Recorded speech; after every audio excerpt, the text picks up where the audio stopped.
I won't tell you my name now. At different stages of life, I was called a daughter, a wife, and a mother. But in the last chapter of my life, everyone simply called me grandmother. I am nearly 70 years old, and this is my story. The story of a woman who spent her entire life in Pakistan and then, in old age, was forced to leave everything behind and move to Canada. I lived in a small house in an old neighborhood of Lahore. It wasn't a rich house, but it was alive. Its walls had seen my laughter, heard my prayers, and absorbed my tears. Every morning I woke up before the call to Fajr prayer. Age had slowed my steps, but my faith was still strong. I performed ablution, laid out my prayer mat, and stood before Allah. I never placed myself first in my prayers. A mother's heart doesn't work that way. I always prayed for my children, especially for my son, who lived very far away from me. After prayer, I would sit in front of an old photograph hanging on the wall. It was my husband's picture. He had left this world 15 years ago. Softly, I would say, "I have protected your trust until now." After my husband passed away, the house became quiet, but I learned to live with silence. My son, Imran, moved to Canada 10 years ago. He went in search of a better future. I sent him off with prayers, not complaints. In the beginning, he called every week. Then life became busy, the calls grew fewer, and eventually came only on Eid. I never complained. A mother does not measure love by phone calls. But at night, when the house became completely silent, my pillow knew the truth. One afternoon, my phone rang. It was my son's voice. "Ami, the doctors say you shouldn't live alone. You should come to Canada and live with us." I went quiet. My eyes fell on the neem tree outside the window that my husband and I had planted together.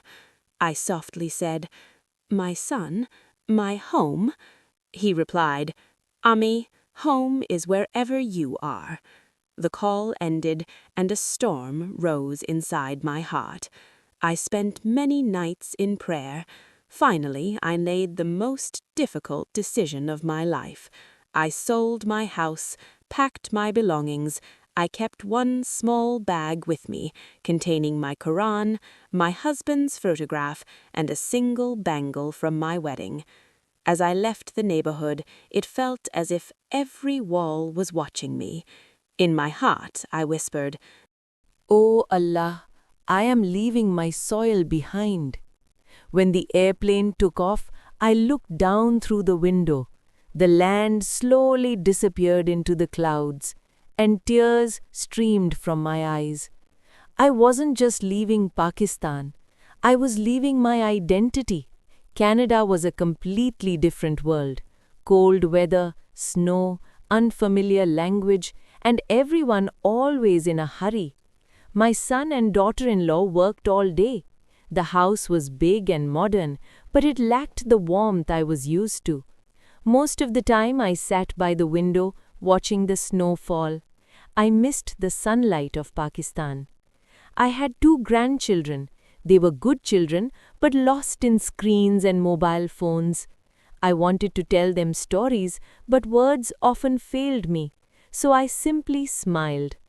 One day in the kitchen, my foot slipped and I fell. A sharp pain shot through my back.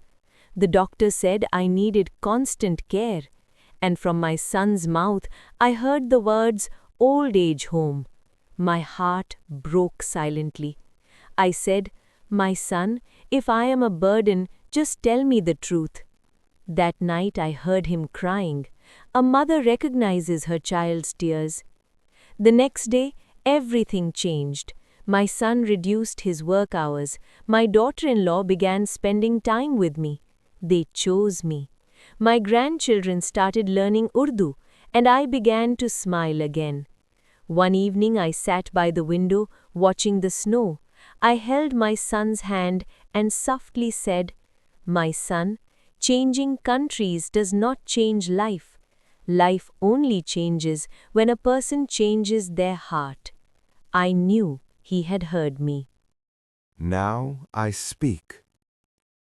I am the son. When my mother said those words, it felt as if a mirror had been placed inside my heart. I had moved to Canada. I had achieved a job, a house, and comforts, but I forgot the mother who made me human had slowly become alone. My mother never complained, but her silence spoke louder than any words.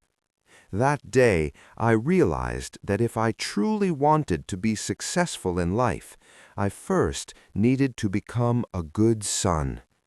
But along with this realization, another fear entered my heart. I became afraid that all of this might become a law of return, a consequence of my own actions.